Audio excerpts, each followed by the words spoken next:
Coming up now on Animal Outtakes. Now, the best way to watch these birds is to bring your binoculars. Right. We're going to do some birding. It's a hobby that almost anyone can do. He has a very interesting snout. We'll meet this little lizard who comes with a massive name, all because of what is on the top of his head. Tortoise this big, when it's warm, can easily go through about 2 heads of romaine lettuce in the course of a day. Okay. And while they might be strictly vegetarian, can a sulcata tortoise make a good pet?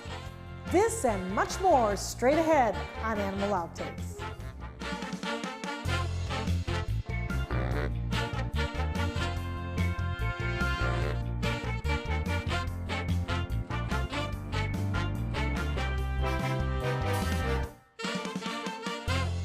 Hello and welcome to Animal Outtakes. I'm Marcia Panucci and this is my trusted co-host Zeus. It's a hobby that's quite popular and it allows you to enjoy nature, and there isn't much equipment needed. Bird watching. Yes, you can do it during the day or at night. You really don't even have to leave your house. And like any good hobby with birding, you're always learning something new.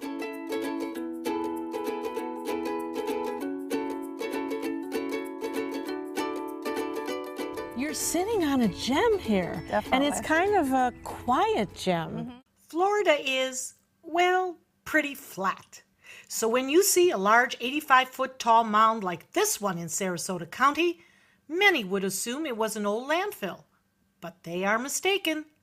This area, called the Celery Fields, is man-made, but it actually was created to prevent flooding. The Celery Fields was developed for conservation here in Sarasota County. How about when this started and why did it start? Well, years and years ago, the houses, especially along the Philippi Creek Basin, whenever we had storms or hurricanes, many of the houses would get flooded out actually, sometimes dozens at a time. And so it was a perennial problem for the county. And so the solution was that the county purchased 300 acres originally from the last remaining celery farmers actually, and that was in the early 90s. And then it took them about 5 or 6 years to re-engineer the 300 acres in order to hold the capacity of water in times of flood. And there are gates and control gates, there are canals and berms all around the system.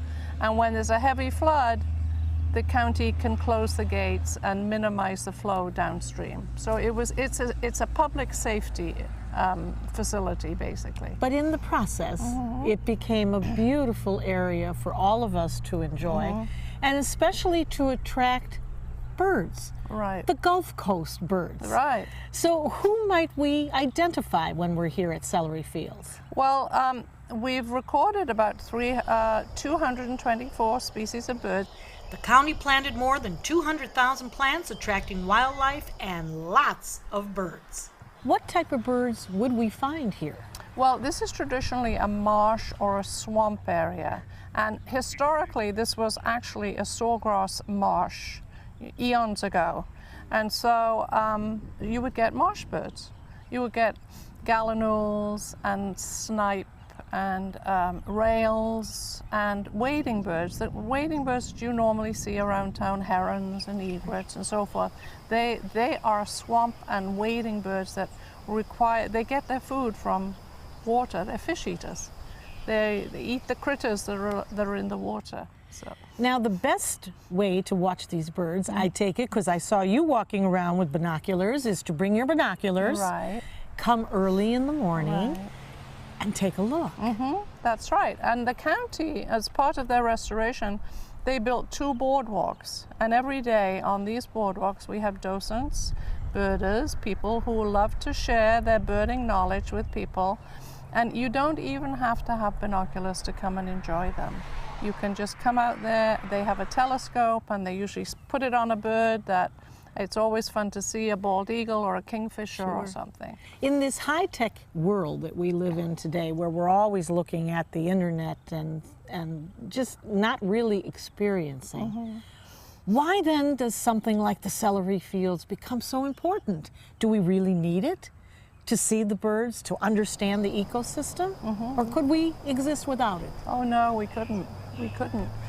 One of the things about getting outside and looking at birds, for example, which is my particular interest, it increases your powers of observation in other areas. You see a bird in a particular tree, and you wonder why that bird is in that tree. And what is that tree? What is that tree called? You need to get out there to experience it, and everything's connected in nature. And so there's something unbelievably refreshing about birds and about wildlife. And birding is a hobby that can happen just about any place you travel to. You can check out the National Audubon Society's website for more information on species and groups in your area. Here's a fun fact. There's about 10,000 different species of birds in the world. So if you're a bird watcher, you likely won't run out of new birds to spot anytime soon. From birds to reptiles, our next animal is a unique kind of lizard. He's called a rhinoceros iguana. And I'll bet that you'll be able to tell why he gets that name.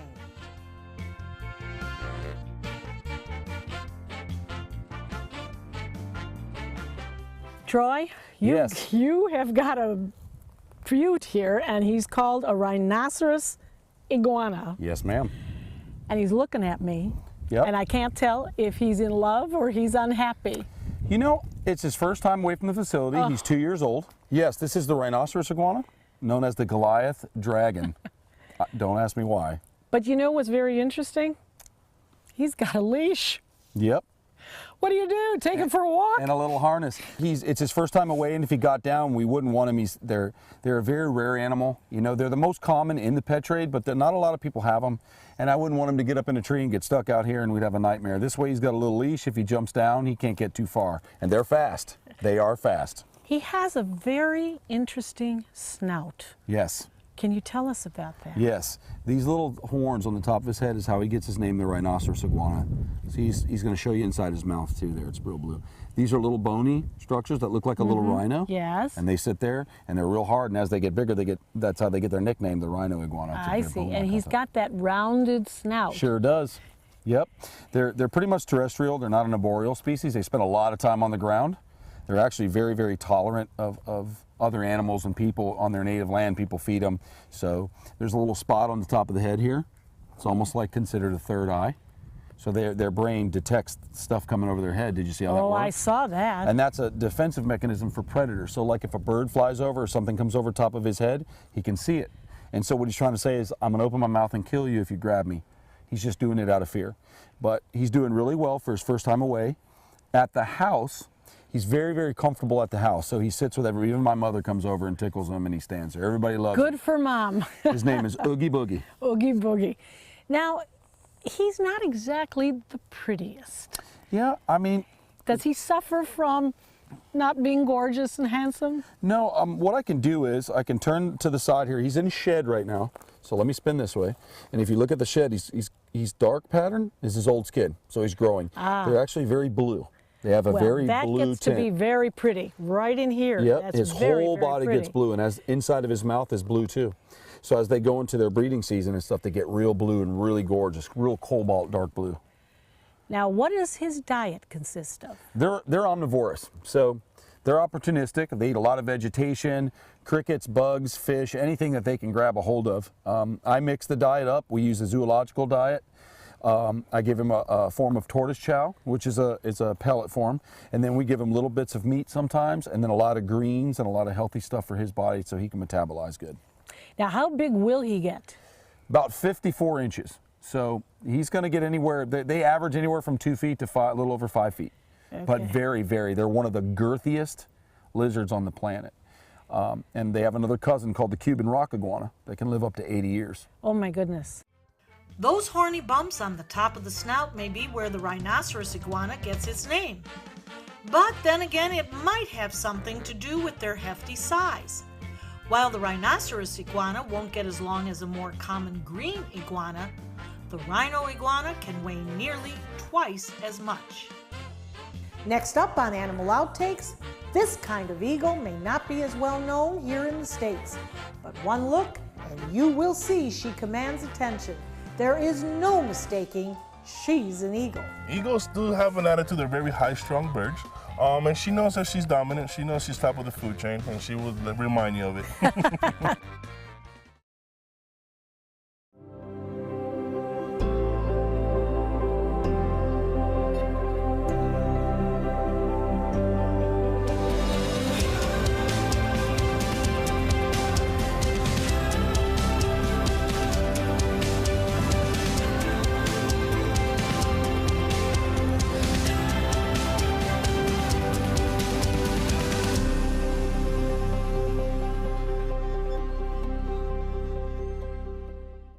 For thousands of years, we've been humans' best friend.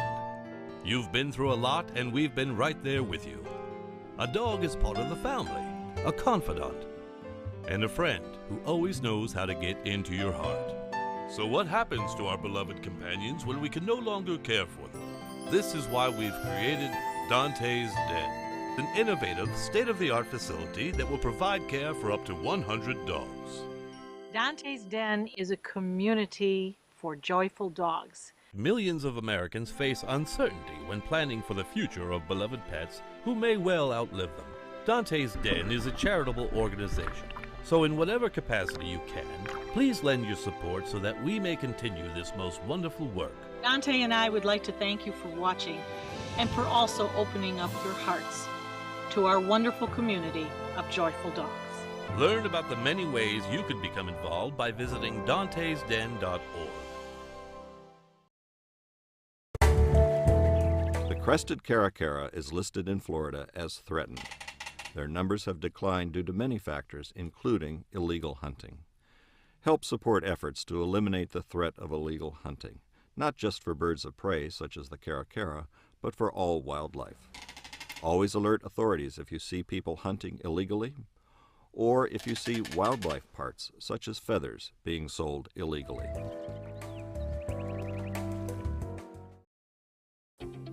Welcome back. Eagles are a type of bird that gives off a sort of noble demeanor.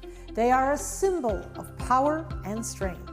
And as you're about to see, our next guest proves just that.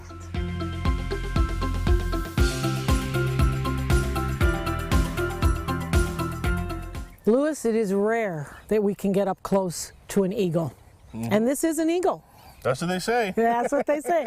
But this is not an American eagle that we're used to seeing. No, it's not. This is a tawny eagle, and they're native to Africa.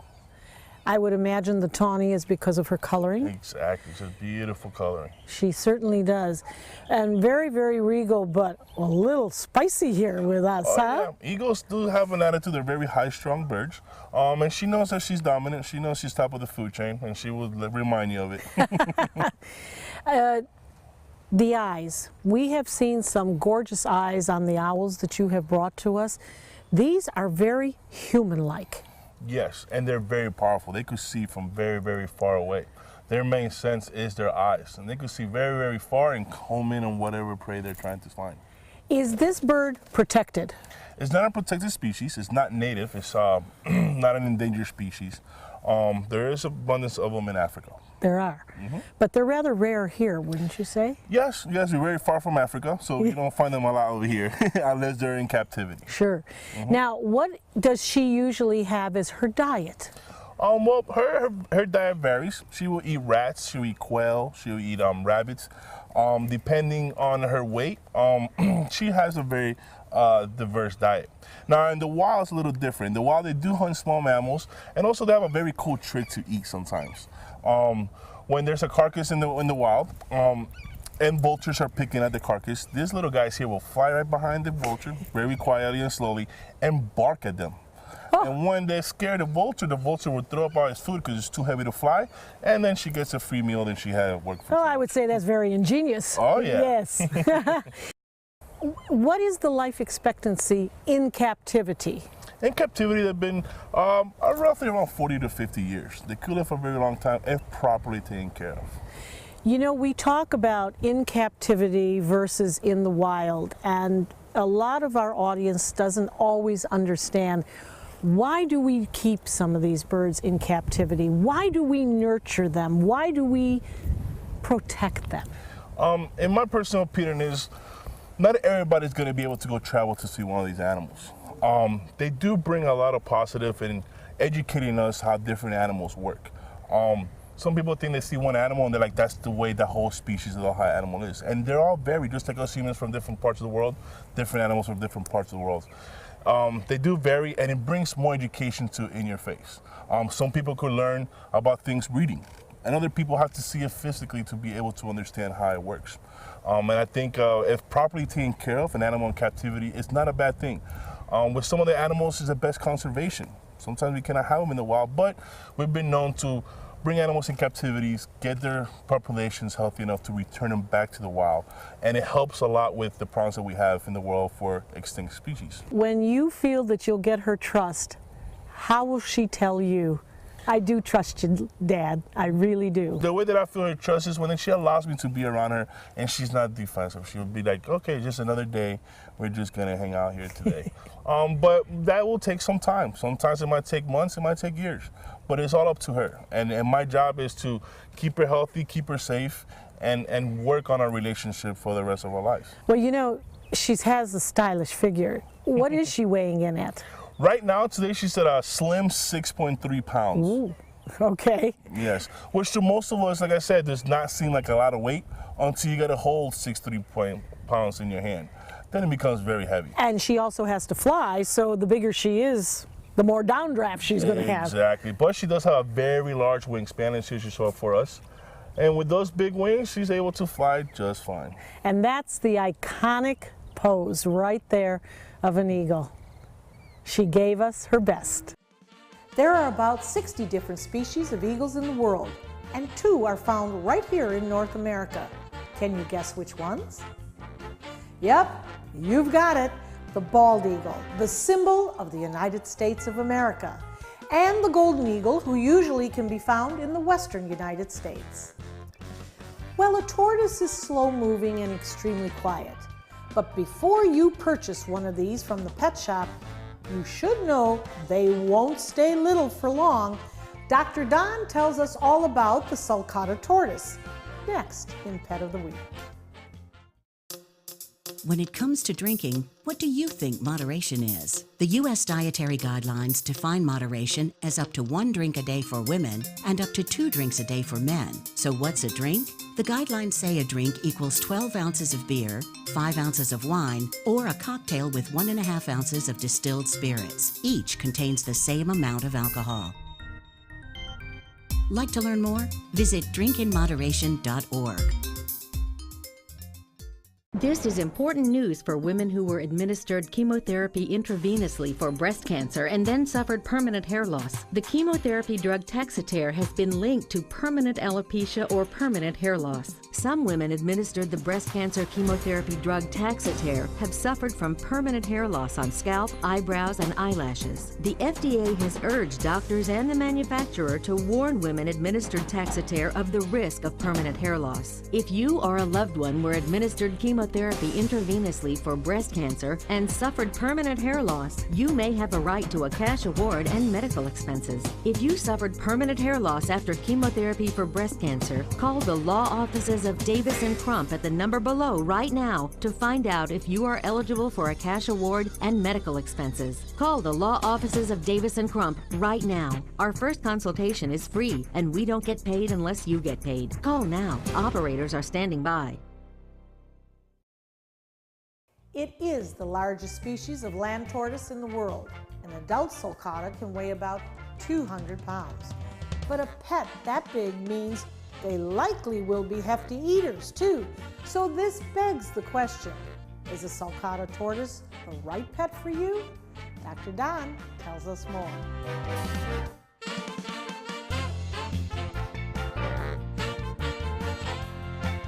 Dr. Don, we love turtles, and this is a sulcata. It's a tortoise, all right. Okay. Sulcata, or an African spur-thighed tortoise. And it's one that's not, tortoises are the land turtles. They have like elephantine feet. They're not the aquatic turtles that swim in aquariums and ponds. That's another show, okay? Total different care. And they range in size. This is about a 2-year-old to 3-year-old girl that was known or give up. And you see the pyramiding of the scutes. Each of these are called a scute. They should have kind of a dome shape. So the kids probably fed an inappropriate diet, a little too much protein, etc.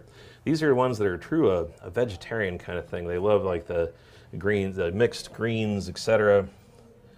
Occasional vitamins, that kind of thing. They're meant really to be outdoors. And if you have a tortoise, if you live in the South, if you live in Florida, if you live in Texas, Alabama, desert Southwest, you can have this tortoise. They're great. They're like Africa's version of a gopher tortoise. They can get over 100 pounds. I've seen them like 200 pounds, and they can live about 200 years, so it's going to be a generational pet.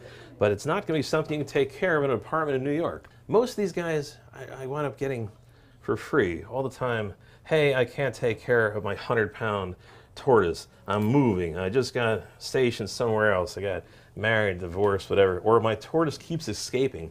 They can like break through a chain link fence. I remember when I was a child, my tortoise was in my bathtub until my mother got a hold of that tortoise and out to the backyard it went. You mentioned something very interesting about the domes on the shell and of the discoloration. And why do you feel that that happened? Inappropriate diet. Inappropriate levels of calcium, phosphorus, vitamin D3, and it won't affect, it'll be cosmetic. But if the kid's okay and lives outside year-round now, and the weight is fine, they should feel heavy when you pick up a tortoise. They should feel, imagine them like half full of water. And once again, when you're done playing with your tortoise, you wash your hands. 5% salmonella rate, nothing compared to a snake. But once again, not for everybody, not for people that are super immunosuppressed, immunocompromised, and do your research, find out if you can have one of these guys, and if you can meet their needs. And if you can't, don't get them. Tortoise this big, when it's warm, can easily go through about 2 heads of romaine lettuce in the course of a day. Okay. So make friends with your green grocer. That sounds great. By the way, the waste at produce markets is phenomenal. They'll also eat like tomatoes with thumbprints in them, and bananas that are quote too ripe. Banana that's yellow with brown spots. That's the right banana. People don't want to buy them like that. If you had a pile of banana meat and banana skins, they'd eat the banana skins first. Then they'd eat the banana meat. They're marvelous animals. These guys would love it. Absolutely love it. They'll eat apples, you name it. They're just produce eating machines. Well, Raquel, you just lived up to your name. Just a gorgeous girl. As Dr. Don would stress, do your research before you become the parent to any animal. Make sure you are the right fit for each other. Next up, some of your questions are answered in Ask the Vet.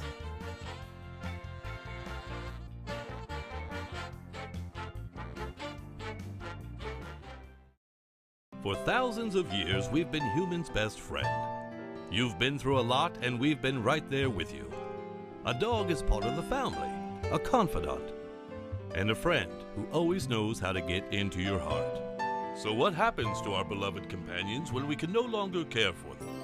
This is why we've created Dante's Den, an innovative, state-of-the-art facility that will provide care for up to 100 dogs. Dante's Den is a community for joyful dogs. Millions of Americans face uncertainty when planning for the future of beloved pets who may well outlive them. Dante's Den is a charitable organization, so in whatever capacity you can, please lend your support so that we may continue this most wonderful work. Dante and I would like to thank you for watching and for also opening up your hearts to our wonderful community of joyful dogs. Learn about the many ways you could become involved by visiting dantesden.org. Call to see if you qualify to enroll in a Medicare Advantage plan right now. At Humana, we believe great things are ahead of you when you start with healthy. And part of staying healthy means choosing the right Medicare plan. Humana can help. With Original Medicare, you're covered for hospital stays and doctor office visits when you're sick, but keep in mind you'll have to pay a deductible for each.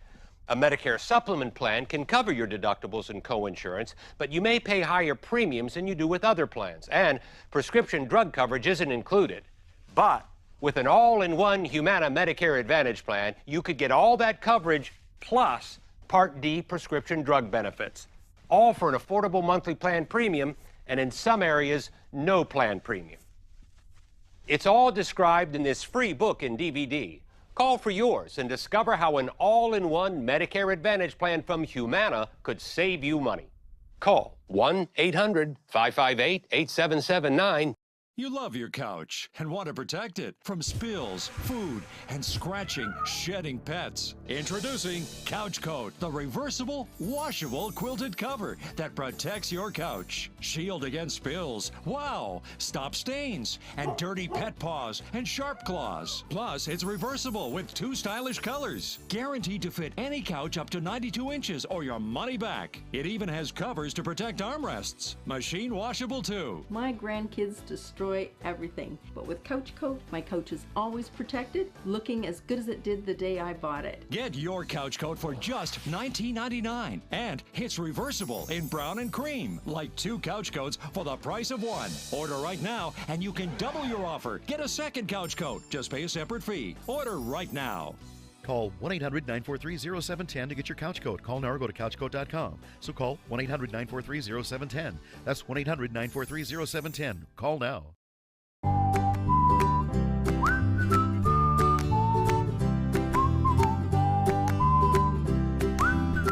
Some of the most common foods found in our refrigerators can mean trouble for our pets if they eat them. Some of the most troublesome include chocolate, ribs, onions, and grapes. Well, grapes and raisins can both be toxic to dogs and cats. Now, some dogs like grapes and they will go for them, and some dogs do not. We don't really know exactly what is toxic in the grape, if it's the skin, if it's the seeds, if it's the fruit inside, and nor do we know exactly how much they have to consume. It seems to be some variability to that. Some dogs can eat a few grapes and have no problems, and other dogs can eat a few grapes and can cause some kidney disease. If they were to consume a grape, if you were to drop one and they consumed it, definitely call your vet and let them know. For a single grape, your vet may have you keep an eye out for signs of gastrointestinal distress, a change in water consumption, or loss of appetite. But all that changes when more grapes are eaten. If they were to consume a large amount of grapes, I would say then call your vet and plan on taking them in. Great advice from the doc as usual. We hope you've had fun and learned a thing or two along the way. Zeus and I will be back here again next week with even more animals and some wild adventures. Until then, thanks for watching.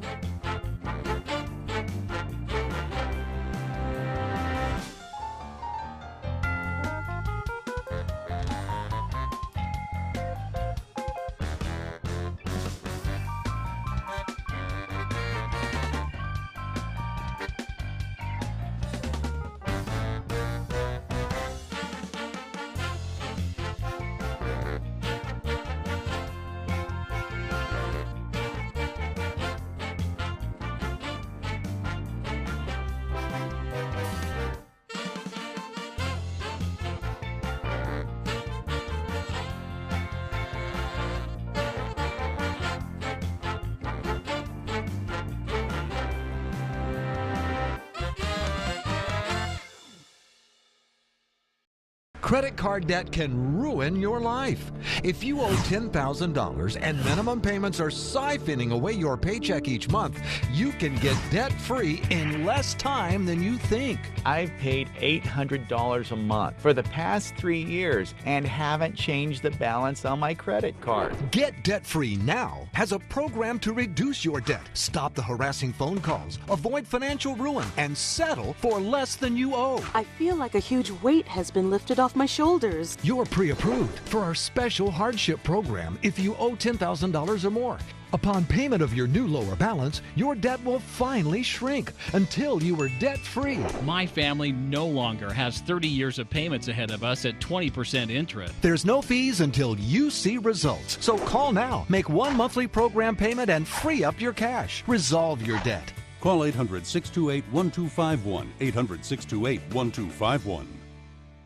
Check out My Suncoast Dining on mysuncoast.com, your guide to the foodie lifestyle. ABC 7's own Chef Judy serves up her favorite recipes, cooking tips and trends, dining blog, step-by-step videos, and Suncoast Restaurant Guide. You'll find it all at mysuncoast.com/dining. the ABC 7 First Alert Hurricane Guide. Download yours today. Start your day with a new Good Morning Suncoast team. Weekdays starting at 5 a.m.